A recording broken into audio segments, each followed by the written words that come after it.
আসসালামু আলাইকুম, সবাই কেমন আছেন? প্রচুর বৃষ্টি হয়েছে। বন্যায় মাছের অনেক রেণু ছাড়ছে। তো আমি ওই পাশেতে মাছের রেণুগুলো ধরে আমার পুকুরে দিচ্ছি। এই যে দেখুন, অনেক ছোট ছোট দেখা যাবে হয়তো। এই যে গেদু আরো কিছু নিয়ে আসছে, এখানে মাছের রেণুগুলো আছে দেখেন। এই যে চলে যাচ্ছে, ভালো হয়তো দেখা যাচ্ছে না।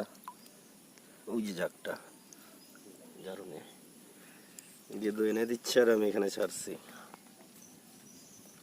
ওই যে দেখুন, এই যে দেখুন, এটা আই হোপ শোল মাছের ছা। আমি শিওর জানি না, তো দেখলাম ছা যখন দিছে তো এখানে ছেড়ে দিলাম।